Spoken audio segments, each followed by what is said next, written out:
to the April edition of the VLab Forum. This is Steve Smith. I'm VLab Director, and I'm joined virtually by John Chattel, who is our VLab Forum production manager and overall great guy.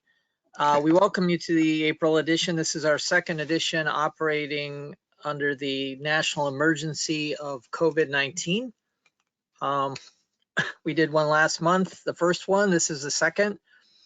I see we have a large audience today of 94 attendees, which is great.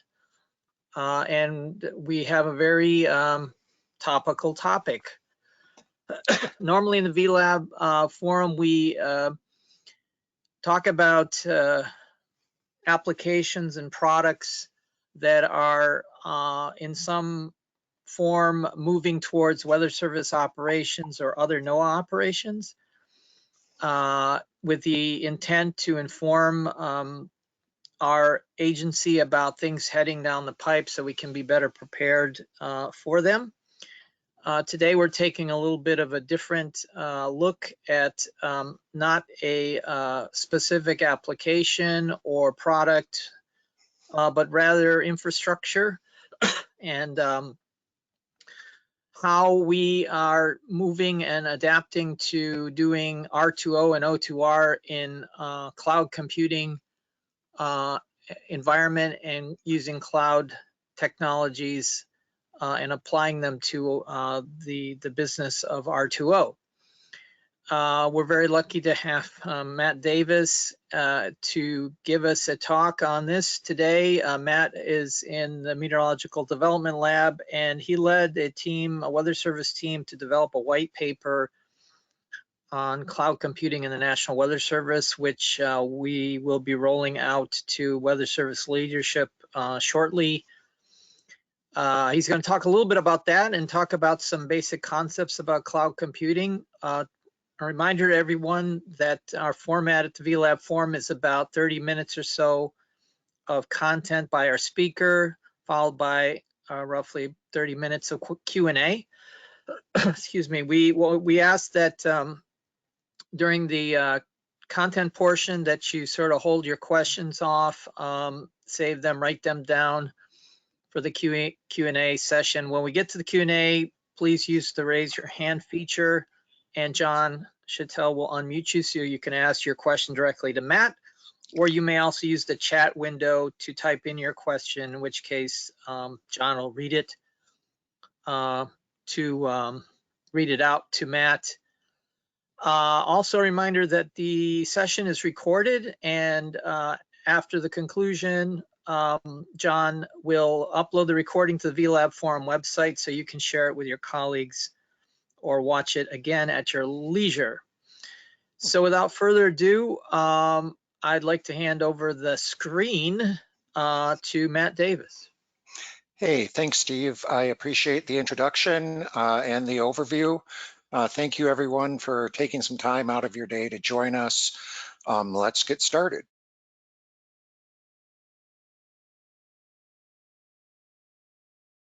Hi, Steve. Okay, so thanks for that excellent introduction, and thank you, everyone, for joining us today. We've been looking forward to bringing the findings of our team to a wider audience, and the VLab Forum seemed exceptionally suited for that.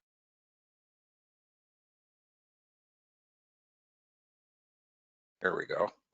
Okay, so in 2018, MDL, along with Central Processing, began to prototype some cloud infrastructure. We wanted to do it just pretty much experimentally to see what it would take to learn the skills that would be needed, and just to experiment with whatever kind of success we could expect on the cloud.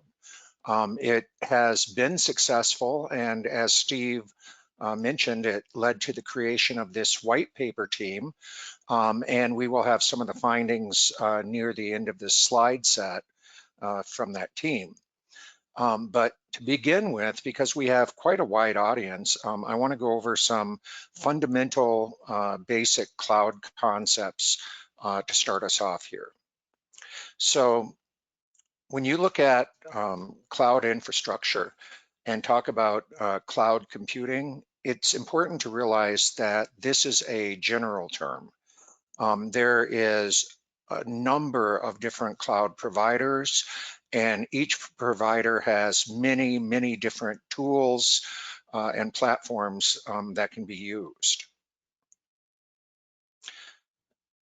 The major cloud providers are described as infrastructure as a service, meaning what they're doing is they're taking all of the hardware, networking, the disk drives, all of that stuff, and providing it as a service that you can use to move something to the cloud.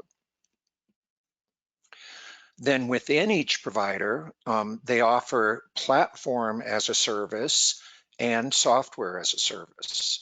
So I wanted to bring these terms out because as we move into the cloud computing age, you will hear more and more about these going forward.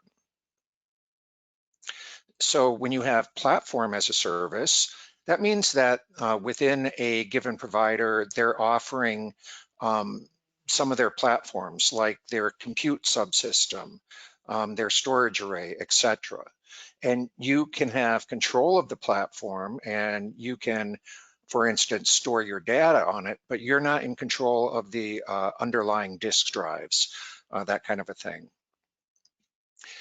Then when you talk about software as a service, then you're talking about actual software that a human generally interacts with, or a system like a Postgres database, Redmine, or even AWIPS, which we're now running for development in the cloud. So you have access to the software and you can configure it, but you can't come out and say, for instance, that you're going to, change Postgres for everyone. You can't do that. That's on the underlying platform. So with those basic ideas, let's move to a few concepts about migrating. So generally, when you're first moving onto a cloud and you don't have a great deal of knowledge about the cloud ecosystem, you'll generally say, okay, I've got this server and this application has these certain dependencies, so I'm going to spin up a virtual machine in the cloud with those dependencies and then move the application. They call this lift and shift, and it's really the most basic form of migration to cloud services.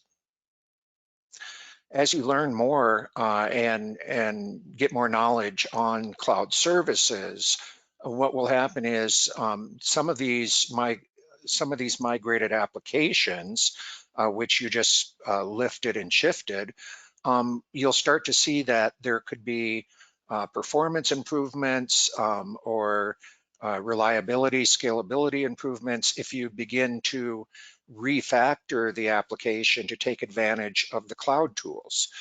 For instance, all of the major cloud providers have massive distributed databases with a very high uptime on them. So you may want to use something like that.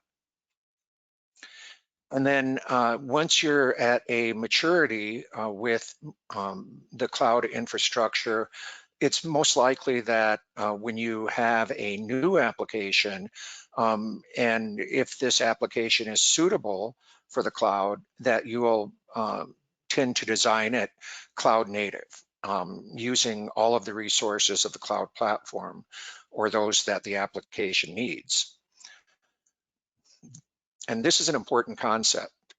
The closer you become to a cloud native application, the more efficient, scalable, and cheaper the application becomes. So there's a lot of intricacies around the costing models of the cloud, but generally you find that if you take advantage of cloud provided resources, Not only does it help your reliability and scalability, but it also helps mitigate some of the cost. So now some questions to ask when you decide to start this migration. First, do you have the technical knowledge to be able to leverage the cloud resources? Do you understand the basics of creating an instance and assigning an IP address, little things like that? Does your application have dependencies on certain kinds of data? And if so, where is that data located? Do you need 24/7 support for the application? How much data will be served out, which is called egress, by the application? How much data will the application need to store? And have you actually done an analysis of the application as it exists on premises and determined sizing needs? So these are some of the basic questions you'll ask yourself. So let's look at the answer to some of these questions. First, the major cloud providers offer free or very low cost training on their platforms and technologies. So a first step would be to get trained on the provider you've chosen. Next, you need to ensure that whatever data you need in your application is close to the application. So when we are talking about cloud services, when you put data into the cloud, when you send it in, that's ingress and it's free. But whenever you push it out of the cloud, that's egress and it costs. So you don't want to be caught in a situation where your data is in one region and your application another, and you're incurring egress costs for getting the data to the application. So you need to think about that. Next, plan a support model. Is your application 24/7 or will it run 8/5? Who's going to be responsible for the support? And we'll give you a few possible examples of that a little bit later on. You need to know your data output since that's a cost driver, as is storage and compute. So you need to look at all three of those things to come up with a reasonable estimate of what it will cost you to run in the cloud. Finally, what we've done and seen the tendency to do over the years within, just speaking for the National Weather Service, is that we tend to scale upward, meaning as things grow, we had bigger servers, more CPUs, etc. And what you can find is that often because of the model we've used, our applications are over provisioned, meaning if you take exactly the same provisioning of the local on-premises server and apply it to the cloud, you're going to be paying too much. You need to know actually what your application needs to run. And then finally, you need to consider vendor lock-in. This may not be a factor if you're cloud first and you're ready to move forward and you've selected a provider and gotten trained on them and you have the expertise. Perhaps you do want to leverage everything that vendor provides. Another case is where you're doing development or prototyping in the cloud, but your operational instance is running on premises. In that case, you would want to avoid using vendor-specific tools to avoid having migration problems between development and operations. So now let's talk about security for a moment. So the FSMA requirements that we all adhere to are no different for an application in the cloud. And the same concepts like least privilege and things like that also apply. So within a public cloud, and we'll use this as an illustration, Amazon Web Services is a public cloud. You will have virtual private clouds within there. So we have currently on AWS a virtual private cloud that contains some MDLnet servers and development spaces. So that's a virtual private cloud within the public cloud. And then within these virtual private clouds, you have actual instances. So an instance would be like a specific application. Likewise, when you have your virtual private cloud, your FSMA boundary extends around your VPCs and therefore encompasses your instances. So you may have some assets within your FSMA boundary that are on premises and others that are in virtual private clouds. And finally, there's specific best practices and tools for cloud security. We didn't get into it very deeply, I guess, during the white paper. We did explore it, but that would be a topic for an entirely different talk. And perhaps we can present one when we're a little farther along. So now let's talk about the concept of accounts, groups, and users.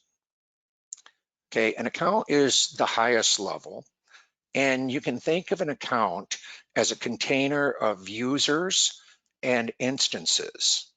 So all of the instances are going to be costing something, and all of those instances, if they are under the same account, can work together to have consolidated billing.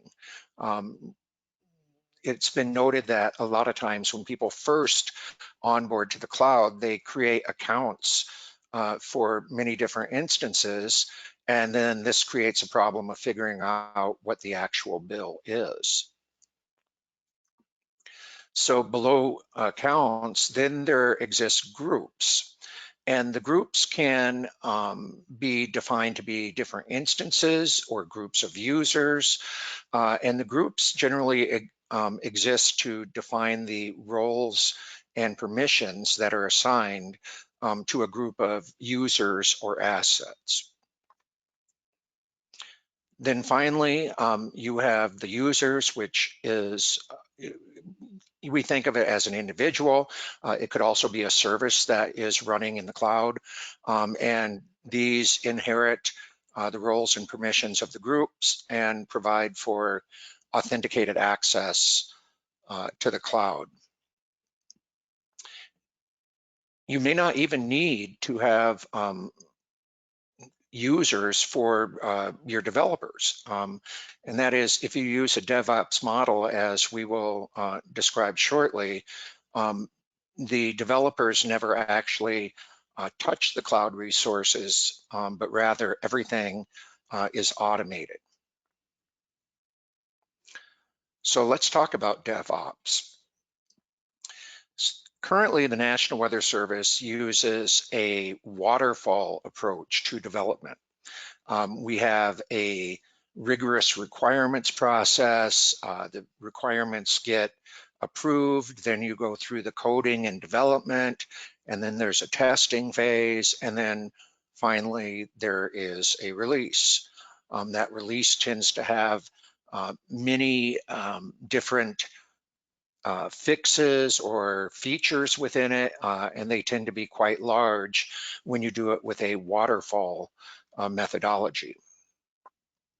So cloud computing is going to force us to rethink this and move to more of a DevOps concept. In DevOps, releases are done frequently, maybe several times a day, but every change is small and specific.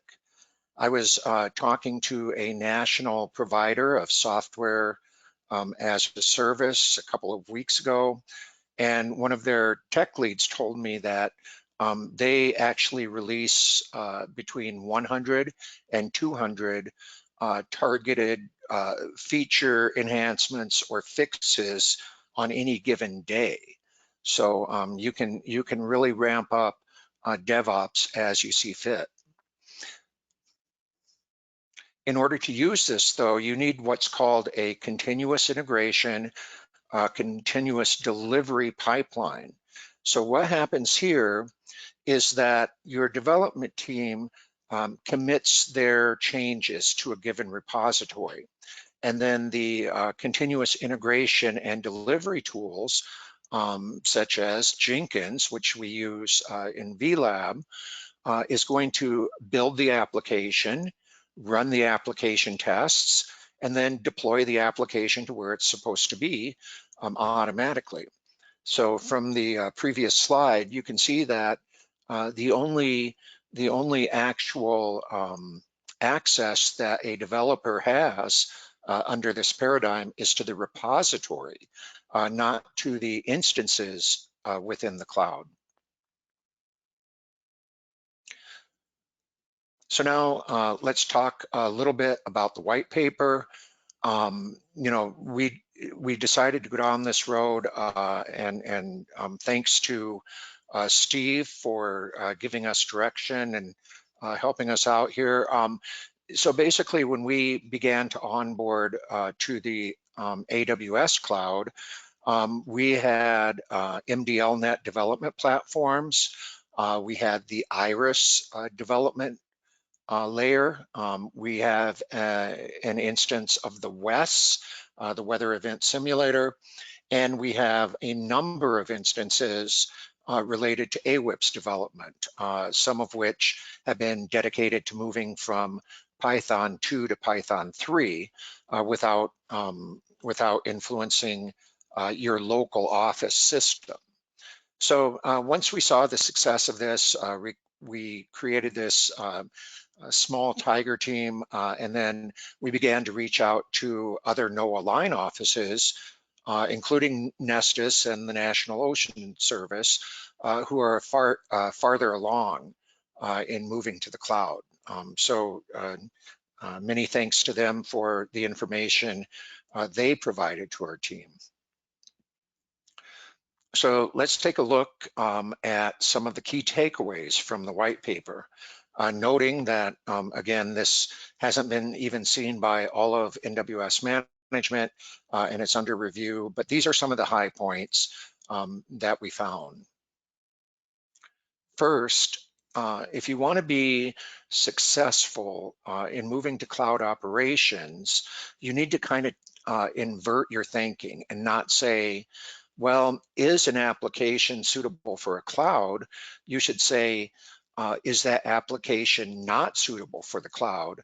By first assuming, well, yeah, it probably will work in the cloud, but is there a specific circumstance that prevents doing that?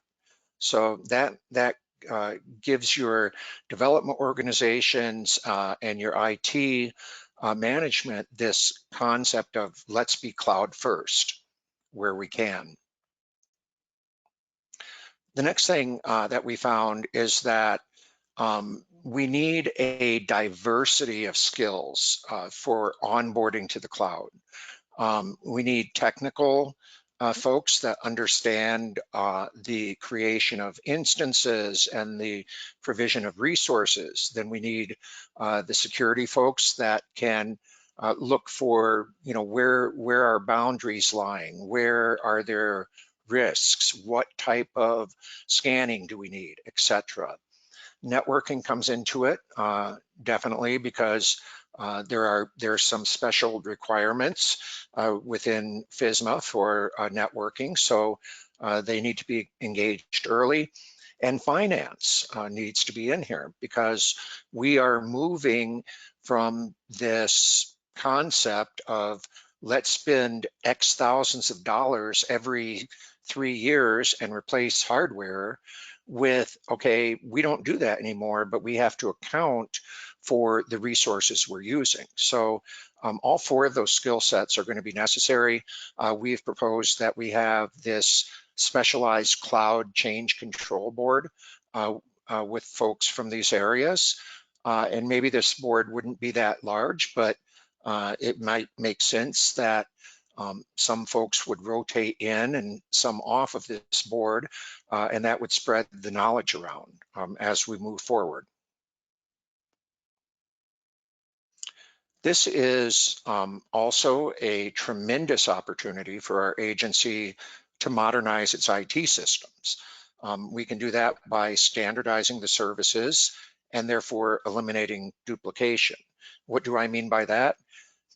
Gosh, I have no idea how many different applications there are that are decoding observational data across the local apps of AWIPS. Iris does it, AWIPS baseline. You know, there's all of these different and duplicative applications where moving to the cloud, we could standardize that into one service that's used by multiple different systems. That makes the maintenance and actually the modification of that easier.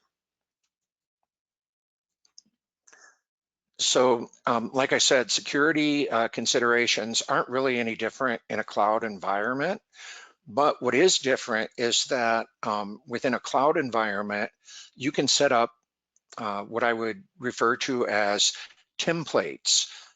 So you can say, you know, we have this template and it already has all of these security controls within it.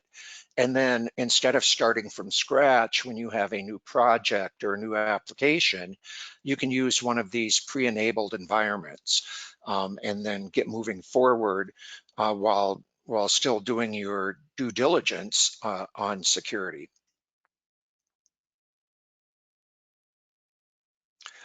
We found that we do need to explore adopting the DevOps paradigms, more common in the software industry versus the older models we're used to using in the National Weather Service. And finally, you know, for the situation where development is occurring in the cloud, but operations is on premises, you want to develop applications that are as portable and vendor neutral as possible. For instance, Iris is one of these where we're doing our development and we'll soon begin demonstrating our software to the users via our AWS instance, but the operational version will still be running in IDP. So that's one of those early migration concepts that you need to take into account. And that is all I have for the slides. I am hoping that we have some robust questions. First, let me thank the members of the white paper team for their time, their talent, their effort in bringing this forward. And some of them are on here and may answer questions as well. Thank you. Okay, thanks, Matt, for that very thorough overview that hopefully has been a good, quick tutorial for the audience we have today. So now I'd like to open up for questions from that audience for Matt on any topic, you know, within the general content of this presentation, and ask that you use the raise your hand feature to do that, or chat your question in through the chat box. So, John, do we have somebody who's raised their hand yet? Yeah, we have a question from Brian Moretsky. He'd like to know 2 questions. What are the next steps? And is this presentation being released or presented to senior leadership for review? Oh, those are good questions, Brian. So the next steps are basically that the white paper is going to be reviewed by senior management of the National Weather Service. We would assume there will be questions and perhaps a formal presentation of it to them. And then at that point, we have outlined in the white paper some of the next steps. For instance, the Cloud Change Control Board I mentioned will be like one of those next steps. That's you know, we identified that right away as being one of those things that we would need to take on the front end and get up and running. So hopefully that answers your question. Yeah, let me chime in as well. So we've already actually included the establishing of the Cloud Change Control Board as a FY 2021 milestone in our draft AOP for STI. But there are other steps that we are likely to take once we get management buy-in on the white paper concepts. Another one, Brian, that we're looking at is to develop a directive and instructions for that directive on cloud compute for the Weather Service. This would be the basis of the governance that we would apply to application of cloud technologies to both development and operations. So yeah, this is kind of the first opening salvo, if you wish, on cloud compute and weather service, but we've got a lot more work to do. And he says thanks via the question pane. Okay, other questions? Sure, Zachary Wills has a question and I've unmuted him. So Zachary, would you like to ask your question? Hi, I have a question about how much VLab is going to support these as sort of a central source. I work at the Office of Water Prediction, and we have an on-site registry for software images, but we were really in need of a larger artifact repository. Would that be something that VLab would be willing to support? Why don't I see Ken Sparrows, our VLab engineer online. Why don't we have Ken address that question? Sure. So yeah, I'd have to get some more details about what this artifact repository, like the resources that would be required for it, because as Matt indicated in the presentation, in terms of cloud costs, it comes down to, you know, we wouldn't necessarily be talking about compute here, but it obviously would require storage space. So we'd need to get an understanding of that. This also, there are some assumptions being made here too, and I don't think it's been discussed here, but we are looking longer term, like in 2021, about potentially you know, using VLab. VLab is currently using the cloud to do some prototyping type work, and we're looking longer term that it seems to be a good home for it. So so yeah, I guess the short answer is we need to get some more information to know, get an understanding of what the cost implications would be. At, you know, my initial, my instinct here tells me that, yeah, that sounds like a good use case, but we'd have to get more information. Okay, thank you. I would add, just in a general sense, that a couple things. One, we are also proposing in FY21 to move the bulk of VLab onto the Amazon instance and off of IDP. There's going to be some vestige of things that need to stay on IDP, but the bulk of it, we're looking to move it there. There's some, you know, really good reasons for that. Number one being that VLab is really not a core operations functionality that requires FISMA high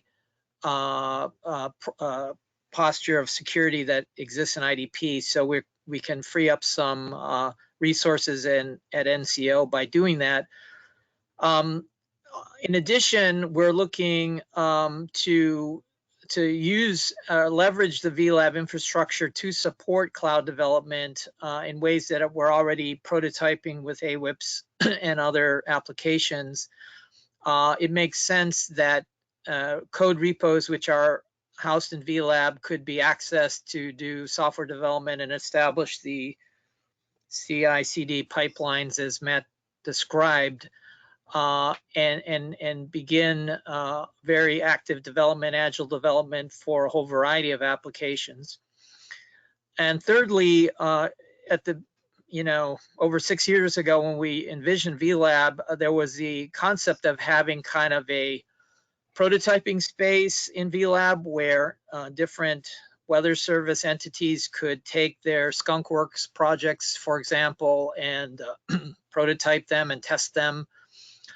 We were never able to establish that kind of a sandbox environment in IDP because of the high cost and restrictions that FSMA high system demand.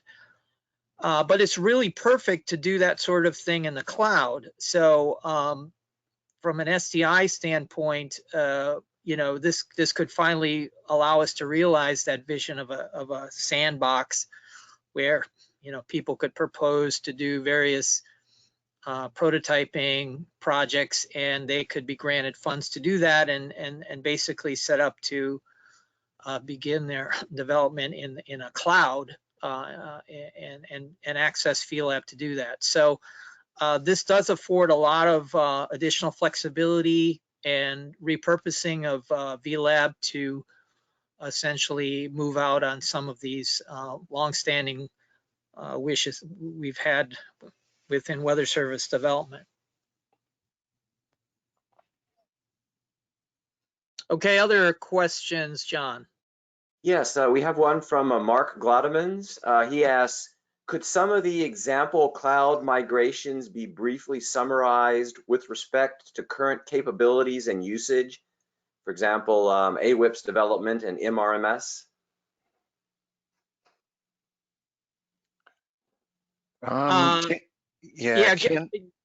Ken might be able to address the AWIPS piece. Yeah, sure. So we've used, so the focus on AWIPS within the cloud has been on the development and test, as well as like the weather event simulator, and then training as well. So what we've done there is, it's been, AWIPS can be challenging at times to spin up new developers within.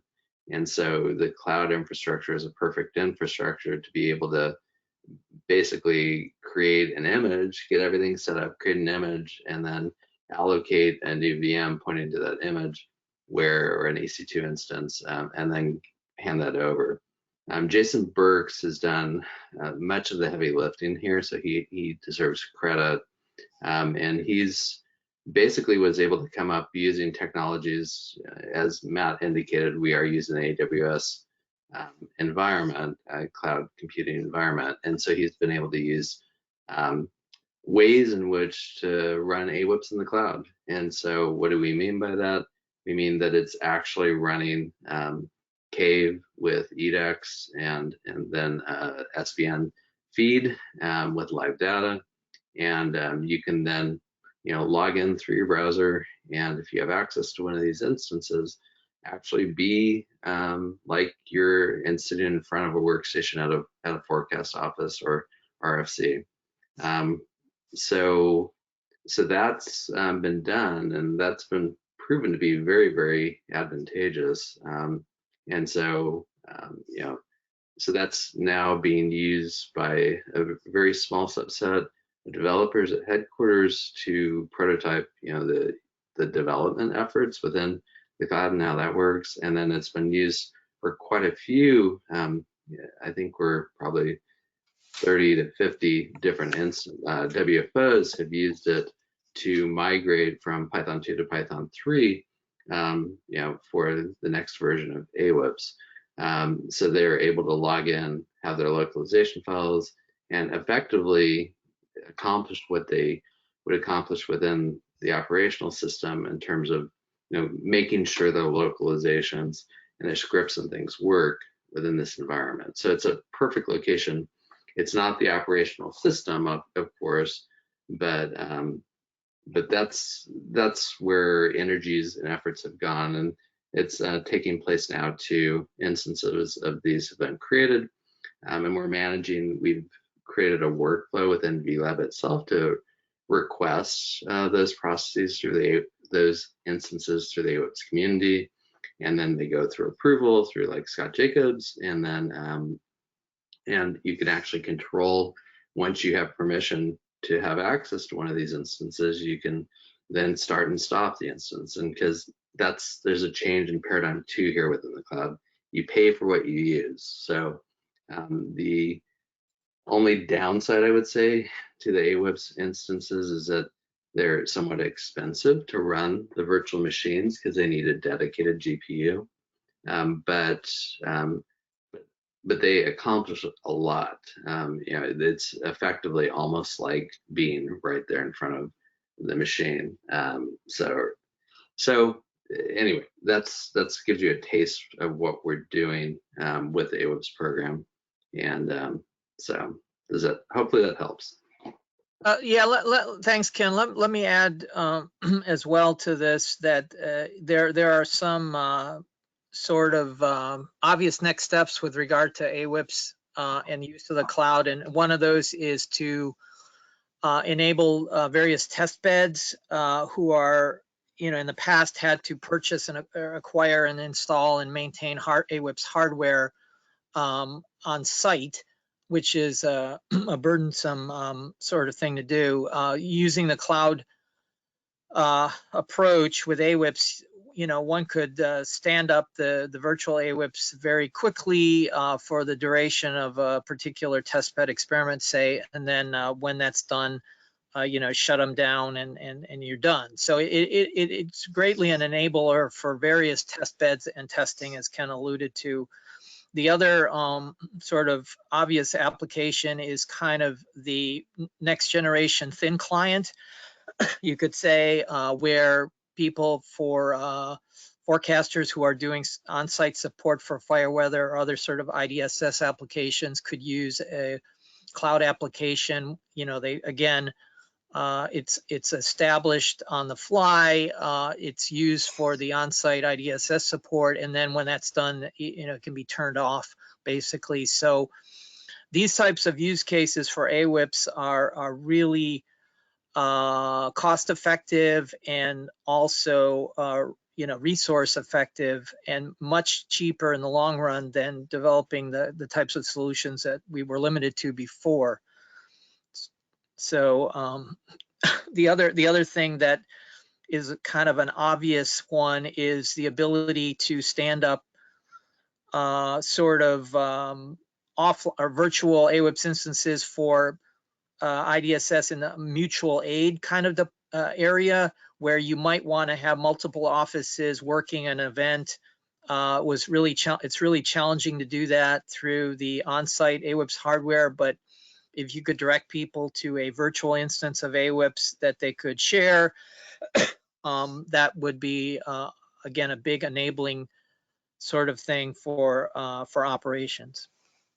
Yeah, I would add the last thing I hinted at it was the weather event simulator, and Dale Morris out in the warning decision training division, he's been spending a fair amount of energy within this space and has done a great job of demonstrating that this has huge capabilities, or it's a perfect fit to be able to store off within your mass storage within AWS at very inexpensive rates. You can store off all these different events of interest and then have people be able to go in. So they're looking into further developing that. So the other thing to mention, Mark, from his question is, what we're experimenting with increasingly is exploitation of the vast volumes of data coming out of ensemble processing, things like the blend, where we barely scratch the surface of the amount of data that's produced by these ensembles, and we don't have the bandwidth to ship this data over the SBN or the terrestrial networks to 122 WFOs, but we can develop visualization tools that reside on top of the data at the source through the big data project or other data tanks, and then have people log in from the various offices accessing these visualization tools in the cloud. So it really is a huge efficiency and allows access to sort of the full breadth and depth of the data that's coming out of our numerical weather prediction modeling suites and apply those data to IDSS and other things. Steve, Anthony Reinhardt wanted to comment on the NMR MS aspect of it. Yeah, just real quick, since the question specifically mentioned MRMS. So MRMS is, as a lot of you know, is undergoing a lift and shift onto the AWS cloud in a very similar framework that was brought up earlier in this talk. I think a lot of the NOAA cloud computing is going with this virtual private cloud way of doing it. I just wanted to sort of chime in and say, you know, the lift and shift is in progress, and we're working really closely with everybody to spec out the scope and the cost model and the business case for this. And right now it's looking pretty good. So I mean, just as the FYI, since the person who asked the question mentioned MRMS. And thanks, and I assume you're with NSSL? Yeah, NSSL, yeah. Okay, great, thank you. Other questions online, John?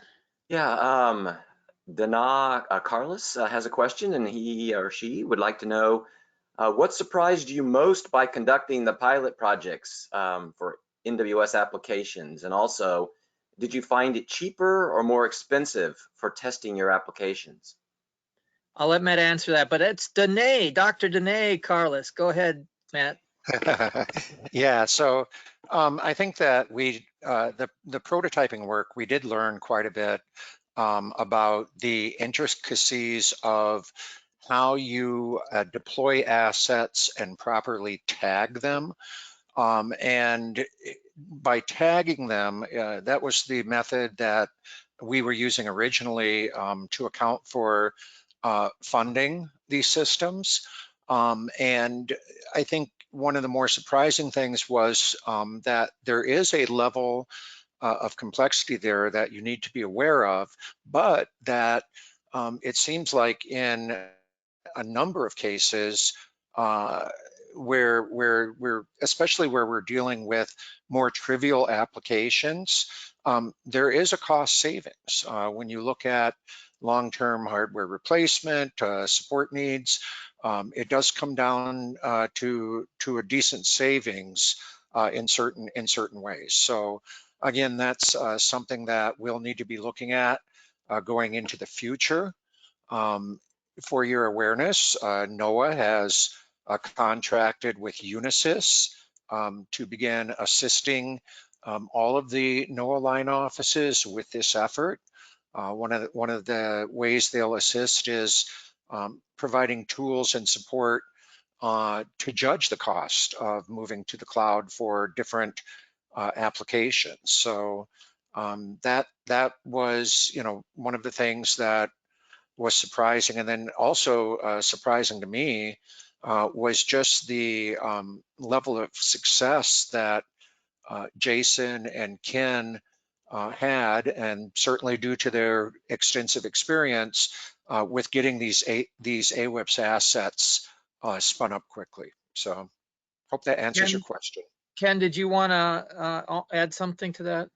Yeah, I would concur with Matt. Did a good job of summarizing it. So I think that the management was pleasantly surprised with the costs. You know, that they were lower than anticipated. You know, many of the applications that we've migrated across, you know, so we've done things other than AWIPS too, in terms of like the viewers, and then also we did one called MedExpress and MedViewer. And those were very cost effective within the cloud space. There are some cases where it does get more expensive if you have something that's transferring huge amounts of data outbound. And I know that they're using the big data project to try to offset those costs. And if you get really high compute, you can do things. We're talking about AWS again because that's what the contract that was available to us. But you can do things like spot instances, and there are ways to reduce and minimize your costs. So that's it. Okay, thanks, Matt and Ken. Thanks for the question, Danae. Other comments, questions? Yeah, I have one, Steve. So if I'm sitting out in the audience today and I have an application that I think is suitable for running in the cloud, do I contact Matt or Ken and say I'm interested in participating, or what would I do? Well, that's a good question, and we're working on that aspect of it. We would like within the Weather Service Office of Science and Technology Integration to develop kind of a process where that could happen, but we don't have that in place quite yet. So I would rely on the greater, STI to bring those types of things to our attention as potential pilot projects. We're looking at this point, I want to emphasize that this is a really learn by doing kind of thing. So we benefit from different use cases. So people have ideas of special applications that they think would help us expand our knowledge of how to apply cloud technologies to things that bring them to STI, and we can consider them if we have the funding to do so. So there's it's informally is the answer to that one, John, at the moment, but we would like to have a more formal process in place, in the next 12 months or so. Yeah. Perfect. I see we have another question, and I'm probably going to get the name wrong, but it's Manu Gupta. Manu, yes, can you hi. Hi, I just wanted to say that it was a great presentation. Definitely enjoyed it. And I have had some experience. I was on a detail with NOAA, Office of the CIO. So definitely familiar with the Unisys Cloud Utilities contract. And, recently I've joined Michelle Manelli's team as the technical and cloud lead. So looking forward to working with your team and, taking some of these initiatives to their fruition. So just wanted to comment on that. Mina, thank welcome. you. Yeah, welcome to the National Weather Service, and we look forward to working with you as well. So great, thank you.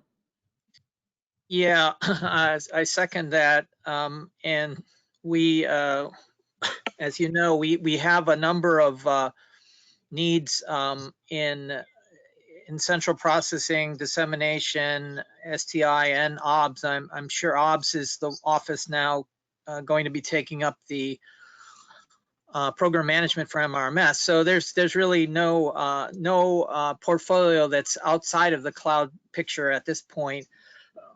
I did want to say what we're finding in general with the broader concepts in cloud is that, and Matt, this comes out in various ways in Matt's presentation, but the three big legs of the stool are the cost, the security, and the support model. And the support model may end up to be the trickiest one of them all because it does imply some staffing resources to deal with things, even if they break, and even in an 8x5 sort of business hours only kind of operations concept.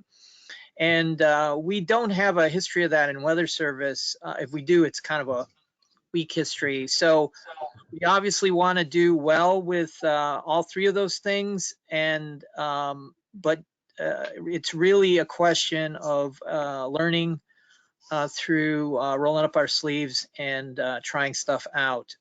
So we're beginning to get closer to exploiting the kind of 8x5 operations to handle applications that don't need, again, that FSMA high category of security that's required for a system like IDP. But we really want those to be successful, so we're being deliberate with that. I think that's an excellent point, and I totally agree that the support model will have to be figured out, and we'll have to work together to see what that should look like. And some of the things I heard during the presentation, depending on the type of technology we are using and how we are using it or architecting it, it will impact the support model. So we have to look at where the efficiencies are and kind of figure out as we go. Yeah, and I also want to point to I think one of the more game-changing aspects of this that Matt brought out in his presentation was the DevOps concept. And it's literally mind-blowing the difference between when you're talking about 100 releases a day compared to, just to take the extreme other end of the spectrum, deployment onto a supercomputer where you need a 30-day test, and you only do one of those things, once a year if you're lucky, right? So the contrast between the DevOps model, which could be applied to things that we run on a supercomputer, and the current state of the art and the culture which supports that is so extreme that the cultural change in and of itself is huge. But to realize the efficiencies and the long-standing pain the field has suffered, you could say, in the case of AWIPS, of waiting literally months and years before a bug is fixed or a new capability is deployed to that system. I mean, it's really huge. So I think we're on the brink of some really great stuff if we can, make sure that those DevOps releases are adequately tested, and we don't end up chasing our tail by releasing a release that fixed one bug but creates another one because we didn't test adequately. But anyway. No, great points. I mean, I couldn't agree more. You're making some really good points. All righty, thank you, Mina. Other comments or questions? We got a little bit more time, John. I don't see any questions that haven't already been addressed, so I think we're good there. All righty. Well, I want to thank everyone. I want to thank Matt Davis for an excellent presentation. I'm sure you're going to be giving this again to different audiences. Reminder that this is being recorded, so you'll be able to share it with your friends, colleagues, and other people after the conclusion. Yeah, this is some really great stuff. And I want to mention as well, in May and June, we've got 2 new topics on tap for the VLab Forum. In May, we're going to make another deep dive into the social science area. Jen Sprague is going to present on research-guided recommendations to communicate uncertainty and probabilities by forecasters to their core partners in the general public. And then on June, we have Joshua Kastman, who's going to talk about WPC's Winter Storm Severity Index. So I hope you can join us virtually for those 2 talks, and I hope everyone stays safe and take care, and happy teleworking. So that's it. We'll sign off. Thank you. Thank you. Bye.